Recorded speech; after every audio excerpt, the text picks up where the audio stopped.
So, good morning, everyone. Good. Now,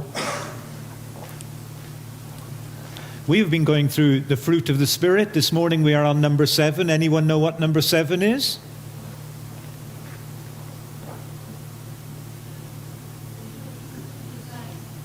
Yep, well, it'll be the fruit of the vine. That's absolutely true, Margaret. But a specific one we are looking for this morning. We were on goodness last week. I think we were on love probably about 10 weeks ago. Faithfulness. Someone can read very well. We praise God for that this morning. Not at all, Mary. No, that's it. We are on fruit number 7. Of course, they're a little bit different in the versions of the Bible. I realize that. But we're looking at faithfulness this morning. It's number 7. We've looked at love, peace, joy. And then there was the one that everybody was thrilled with, patience. And then we looked at kindness and goodness. This morning we look at faithfulness, and then we've got gentleness and self-control to conclude, whenever that will be.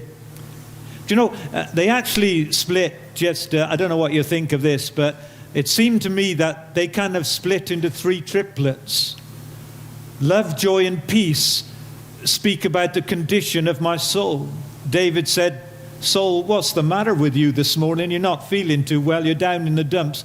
Love, joy, and peace speak about the condition of my soul. And then patience, kindness, and goodness speak about my attitude towards others. Am I patient, kind, and good towards others? As we start to look at faithfulness, gentleness, and self-control, that speaks about my character. Am I faithful in my character? You know, we started off, I think we missed out on goodness. We started off by just asking the question, can anyone think of a natural fruit that illustrates faithfulness? It's a tough cookie. What? Figs? Okay. We'll go for figs. That's great, isn't it? Conquer. Okay. Banana. I will not ask why these things illustrate faithfulness, because I could get confused as we go through this morning. But I'm sure that all of these are faithful. Anybody else got any ideas before you get disappointed that we rush on this morning? Good. Well, the one that came to me, not many of us like being called this, but I have to say it. The one that came to me was a lemon. Now, we don't like being called a lemon, do we? But, of course, lemons are very nice in the right place. A reason that I thought a lemon is faithful is this. Did you know that on a lemon tree, you can have the buds, you can have the flowers, and that you can have lemons all of the year round? Now, isn't that just amazing? It's the only fruit that I know of, and it's only particular types of lemon that are actually like that you can have the flowers and the fruit on the tree at the same time all of the year round. Don't you think that is a beautiful illustration of faithfulness? Thank you for that, Stephen. Amen, said Stephen. You see, I don't know what you think, but if you think of faithfulness, if you think of loyalty, it's probably one of those things that is a little bit sparse. Whatever area you're thinking about, faithfulness and loyalty are a little bit sparse in the days that we are living in. You see, I thought of my insurance company. The insurance company that insures my car or our car. You know, I'll let you into a secret. I have been with this insurance company since the day I started driving, June the 25th, 1969. Sorry about that. Dare not make myself older than I actually am. That's almost unbelievable. So that is 44 years, same insurance company. But I know this morning. If there's someone out there who's looking for an insurance company, and I say, well, mine's not too bad. I check it some years, and they're fairly reasonable compared to others. And you've got exactly the same car as I have. exactly the same age and condition.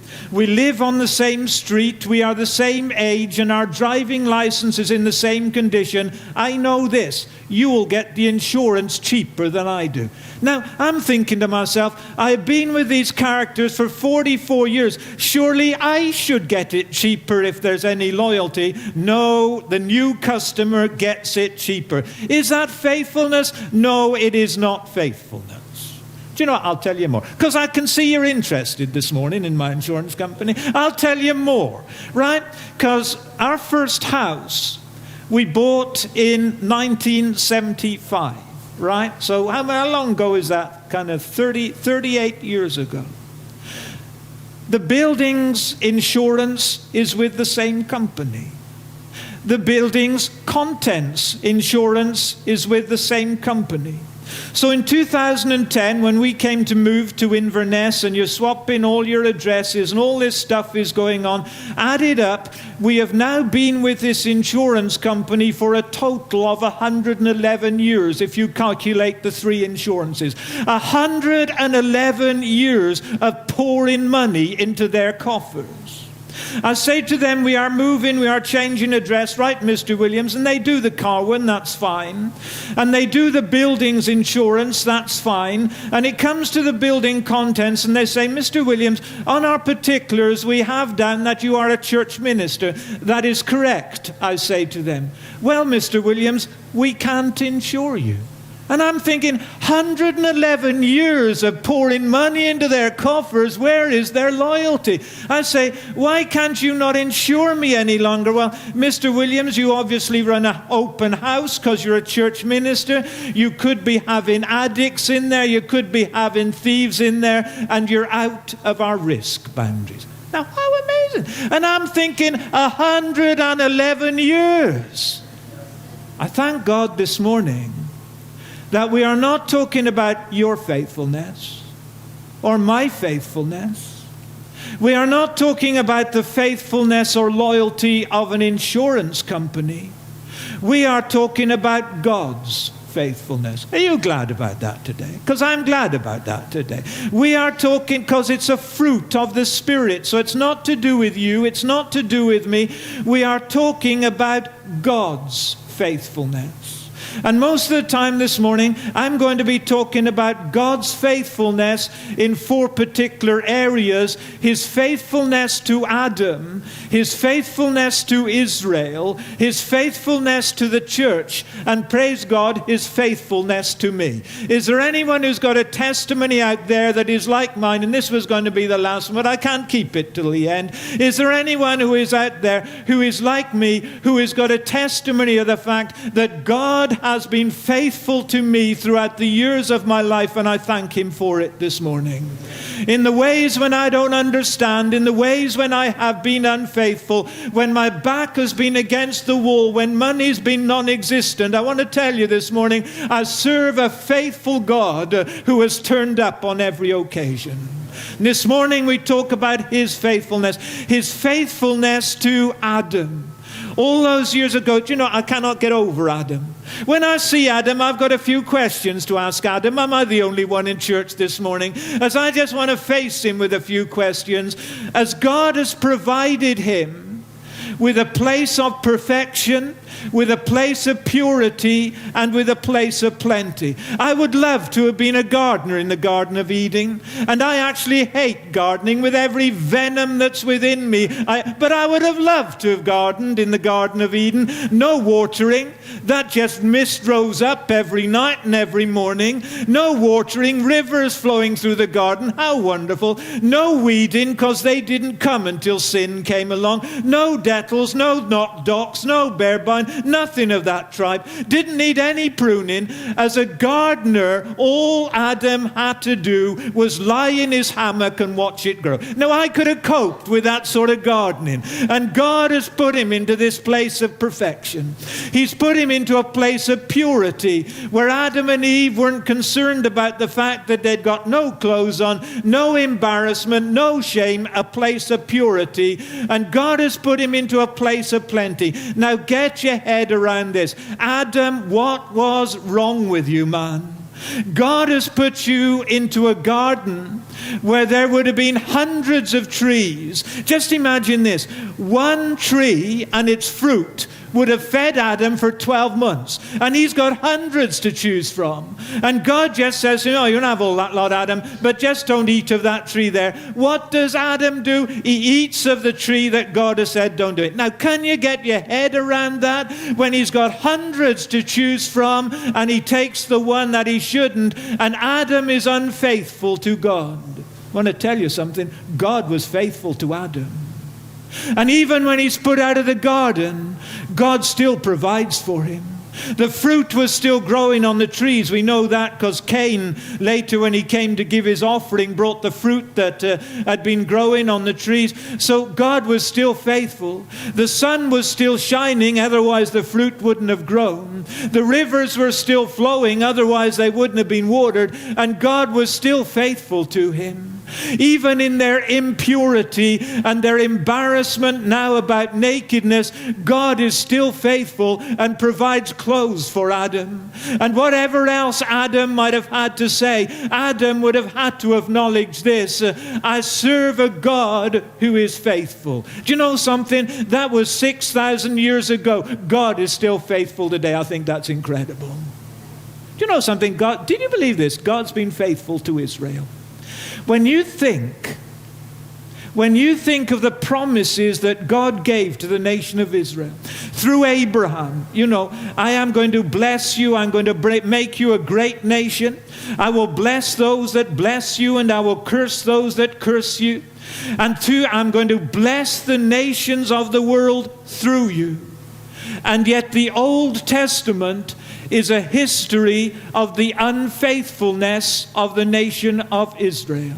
They're only in the wilderness, and they are griping, and they are groaning, and they are complaining. What are we doing out here, Moses? Why couldn't we have stopped back in Egypt?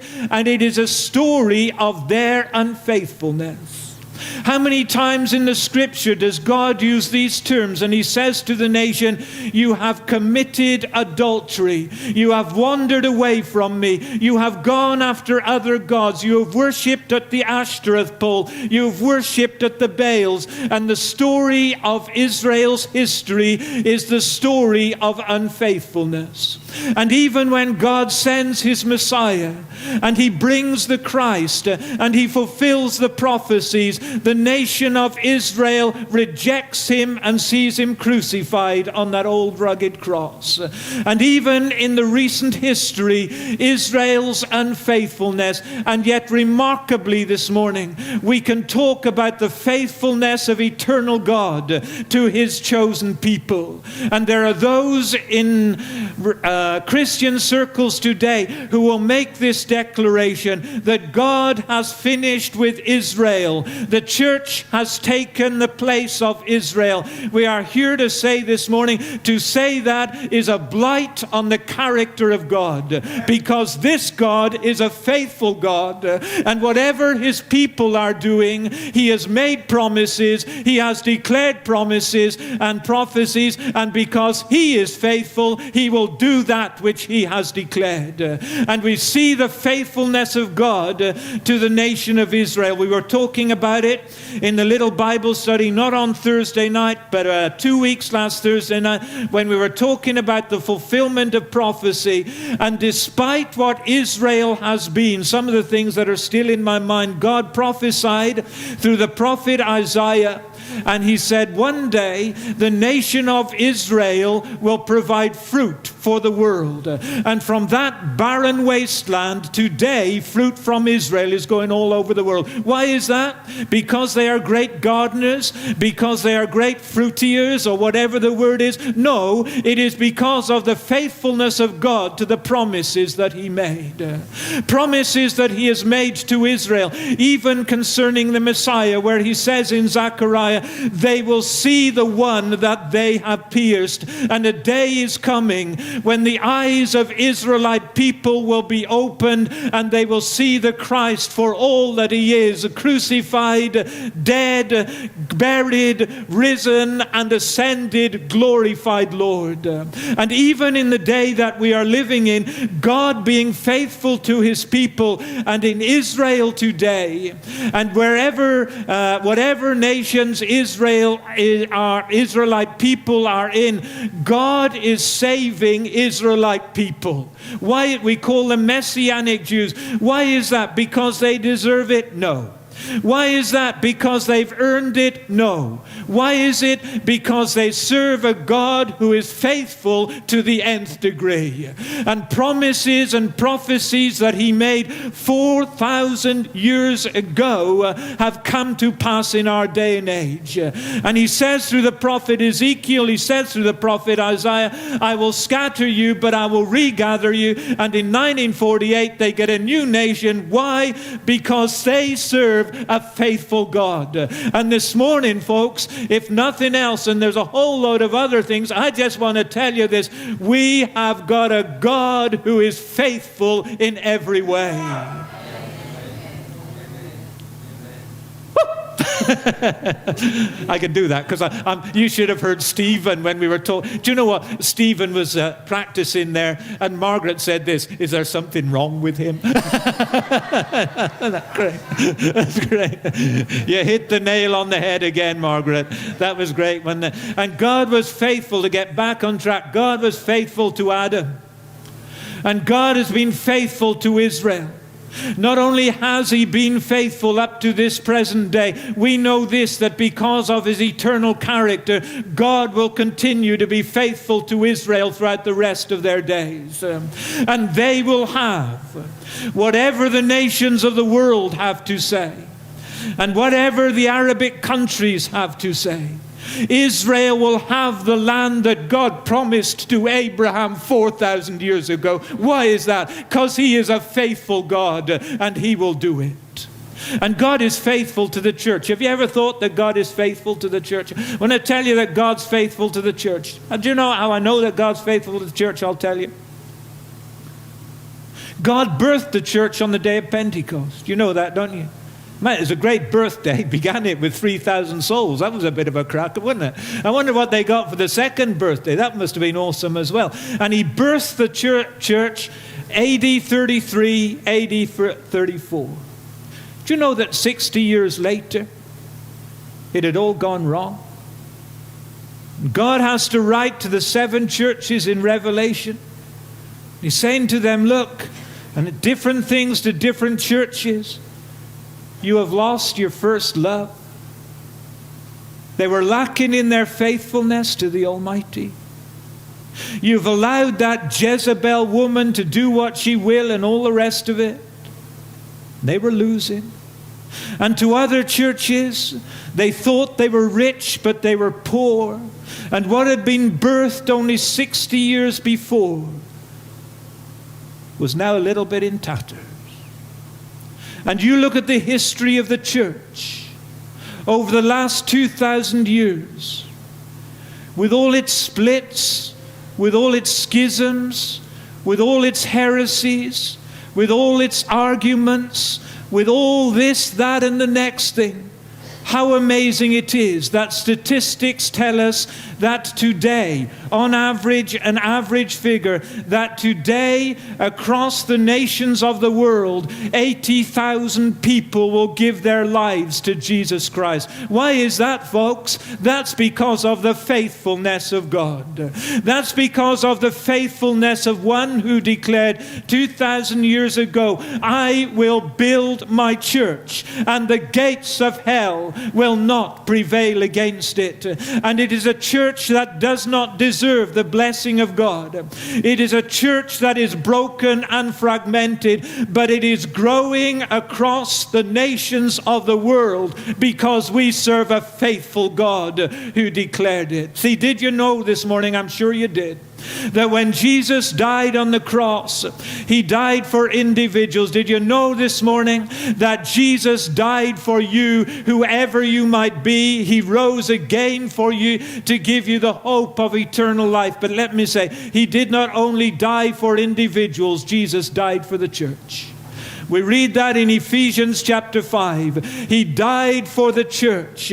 He washed the church. He is washing the church by the power of His word. Why is that? Because there is a day coming when He will present to the Father a church that is perfect, a church that is spotless, a church that is without blemish. Why is that, folks? Because we got great evangelists, because we got great church planters, because we got great pastors, because we got great Bible teachers. No, it is because of the faithfulness of God Himself. And He is building the church, and He will finish the church, and He will present the church as a live gift to the Father in the day that is to come. Because we serve a faithful God. I want to tell you this morning, I serve a God that has been faithful to me. I ask the question, why am I here this morning? Not just in Inverness, not just in ICF, but why, after whatever it is, 40, 45, 46 years, whatever it is,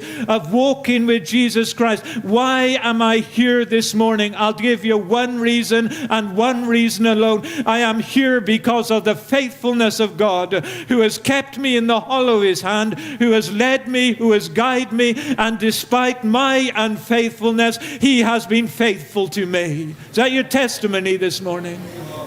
I ask the question, why is it, Lord, that after so many years in the ministry, when so many have given up X number of years ago, why is it, Lord, that I'm still here today? Is it because I'm such a lovable character that people just cannot fall out with me?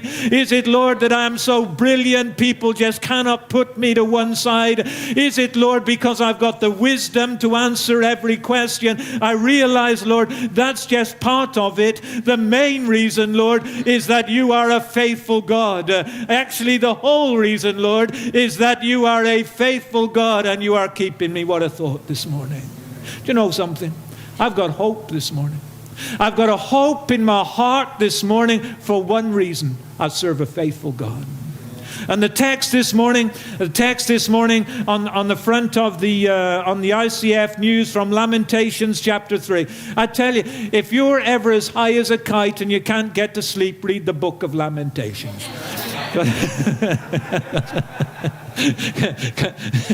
Sorry about that. Because, right, it's 5 chapters of misery, doom, and gloom. It is 5 chapters of the nation of Israel messing up and Jeremiah giving an accurate record, and that's what it is. And right in the very center of the book, the 3rd chapter, verses 21, 22, 23, Jeremiah says this. He says, "The mercies of the Lord are new every morning." He says, if it wasn't for the Lord's mercy, we'd be consumed.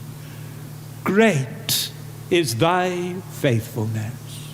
And in it all, He has got one hope. That's the faithfulness of God. Hey, I've got one hope this morning. I serve a faithful God. Do you know what? Can I tell you this? You know this already, but I'm going to tell you anyway, because I'm in the mood to tell you off this morning. No, I'm not going to tell you off this morning.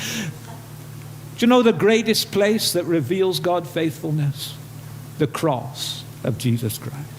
I tell you what, there never will be, there never was, there never is, and there never will be a statement that reveals the faithfulness of God more than the cross. Because I can think about His faithfulness to Adam, and I can think about His faithfulness to a nation, and I can think about His faithfulness to the church and His faithfulness to me. But at the cross, He displays His faithfulness to the whole of humanity. Everyone that was ever born under the face of the earth. Because this is what the Bible tells me. I can't get my head around this stuff that Jesus just died for the elect. I can get in my head around the fact that God says He so loved the whole world that whosoever believes. That's the hallmark of the faithfulness of God.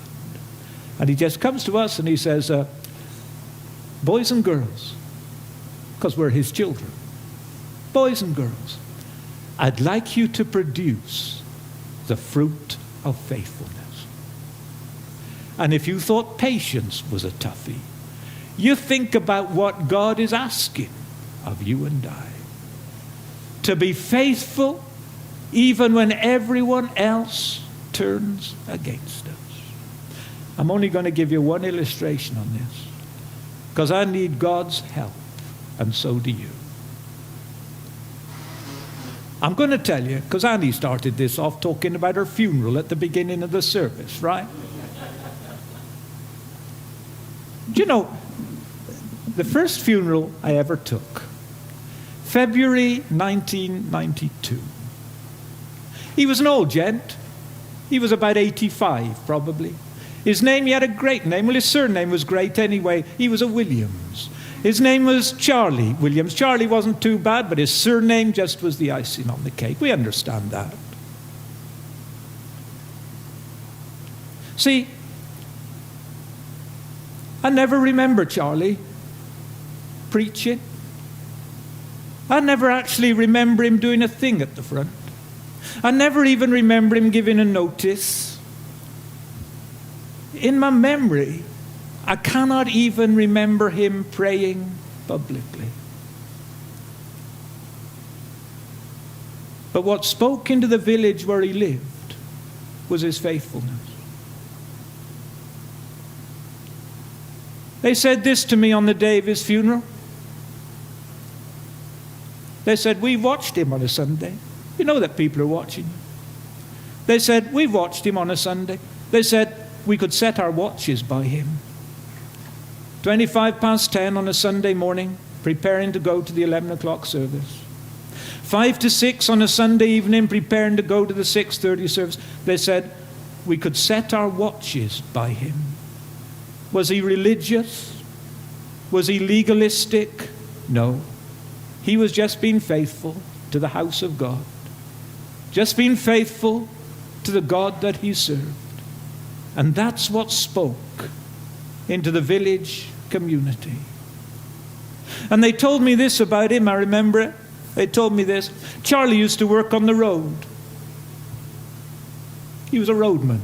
That's strange, isn't it? In fact, years ago when I was a kid, Charlie actually used to do our patch of road. They didn't have big machines in those days. They just had a little old chap with a hook that went around, tied. And he needed the stretch of road that went by our place out in the sticks.